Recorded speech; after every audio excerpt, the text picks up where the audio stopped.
Good morning, everybody, and welcome to our traveling story times.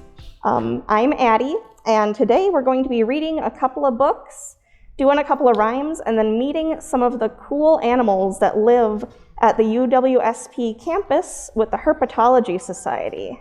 I have, and you've probably seen it this whole time, one of my favorite songs, and I brought my little friends with me. Here are my green and speckled frogs, and we're going to sing it. So if you've sung it before, it gets stuck in your head really easy. But if you don't know it, then you can follow along. It's really easy to learn. We're just going to count down our speckled frogs. So it goes a little bit like this. 5 green and speckled frogs sat on a speckled log, eating the most delicious bugs. Yum, yum. One jumped into the pool, where it was nice and cool. Then there were 1, 2, 3, 4 green speckled frogs. Glub, glub. 4 green and speckled frogs sat on a speckled log, eating the most delicious bugs. Yum, yum.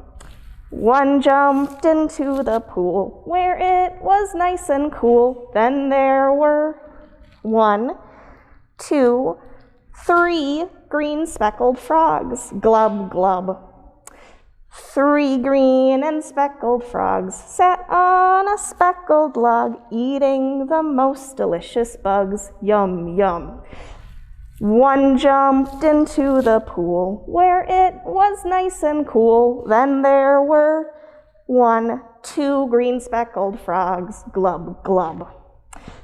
2 green and speckled frogs sat on a speckled log, eating the most delicious bugs. Yum, yum. Just 1. They both want to go. 1 jumped into the pool, where it was nice and cool. Then there was 1 green speckled frog. Glub, glub. 1 green and speckled frog sat on a speckled log, eating the most delicious bugs. Yum, yum. It jumped into the pool, where it was nice and cool. Then there were no green speckled frogs. Glub, glub. So, that is one of my favorite songs about frogs. One more rhyme, and it's about a garter snake. So if we can all get our garter snakes ready. Hiss, says the garter snake. Go hiss. With its shiny brown scales, sitting on a rock, catching snails. How many snails can you catch? I have a flicky tongue, tss, tss, and I'm as fast as can be, zip. And I catch all the June bugs. 1, 2, 3. All right, say goodbye to our little garter snake friends. They're going to slither off and catch some bugs and such. And now, from what we've all been waiting for, we get to look around the Herpetology Society's labs here at UWSP, so we can meet a couple of animal friends. Hi everybody, my name is Aiden, here with the Herpetology Society, one of the education coordinators here at the university. I'm Bella. I am the other education coordinator here for the Herpetology Society, and we're going to talk about what the Herpetology Society does and show off some cool animals. How many animals does the Herpetology Society take care of? Ooh, that's a great question. We have over 50 different animals here in our live collection. We have them split between 2 different labs. So the lab that we're in right now is the downstairs lab, and we have a lab on the upstairs on the 4th floor, which houses almost about the same number here. So it's kind of evenly split, 25 down here and around 25 upstairs. What is herpetology? So herpetology technically is the study of creepy crawlies, but for scientific purposes, it's the study of amphibians and reptiles. So that's frogs and turtles, yes, and snakes. Am I missing one? Salamanders. Salamanders. Caecilians, but that's a little bit yeah. more specific. What does the Herpetology Society do?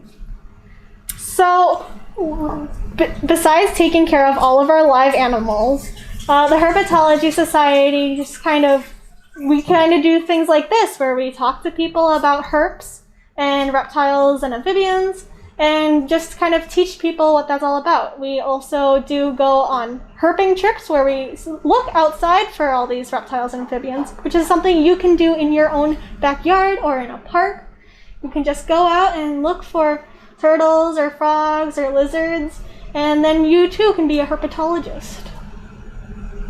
Thank you. So I think we had a few animal friends we wanted to meet, so we'll get ready to meet them. Absolutely. Hi everybody, my name is Aiden. I'm here with the Herpetology Society. I'm one of the education coordinators, and you guys just heard some lovely books about some cool reptiles, and we have the real life things here for you. So this is Steven. He's a blue-tongued skink. So in one of the books, you guys were learning about a skink that lost its tail. And that's a true thing that can happen. Skinks often do lose their tails. Steven has never lost his tail before, but he does have the capability to. But I don't think he will, because he's pretty comfortable with us. Steven is a blue-tongued skink, and that means that they have a blue tongue. So you might see him flick out his tongue once in a while, and he's got that beautiful blue color, and he uses that to scare away predators. So in addition to being able to lose this tail, he'll try to scare away the predators first, and if that doesn't work, the tail will come off. Okay, so here I have Swiper. She is one of the red-eared sliders we have here in our lab. So they're called red-eared sliders because you can see right here, she has red ears.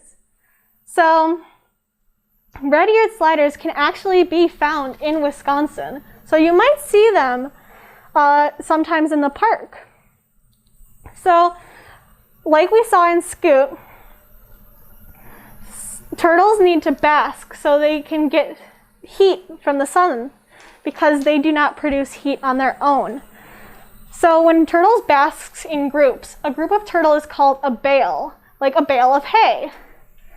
So as you saw in Scoot, the turtles swam into the water. So as you can see on Swiper, she has little webbed feet, and that allows her to swim really well in the water. And that is Swiper. This is one of my favorite animals here that we have in our collection. This is Red, the red-tailed boa.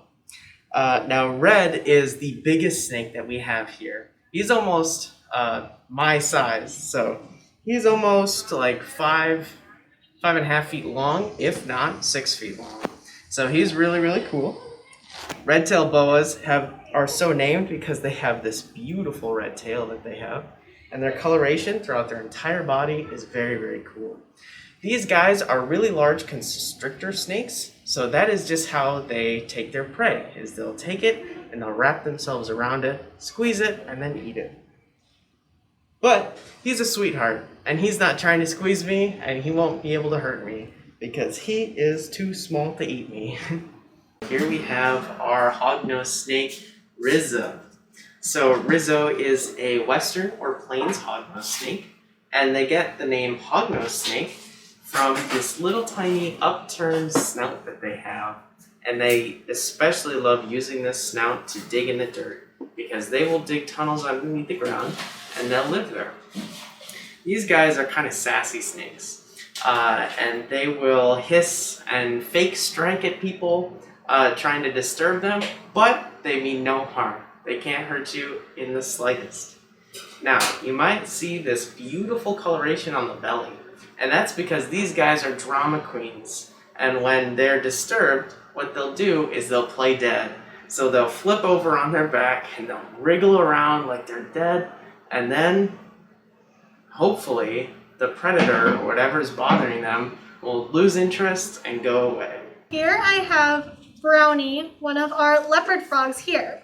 So they're called leopard frogs because of the pattern that they have on their back. You could say that they're a green and speckled frog. So Frogs are amphibians, which means that they live both on land and in water. So with frogs and other amphibians, their skin is really sensitive because they are able to actually breathe through their skin, which is really interesting. So it's important to, if you're ever holding a frog, to make sure you don't have any like hand sanitizer or soap on your hands because that can get into their skin. So frogs can jump really far because they have these really long legs. That allows them to jump really far.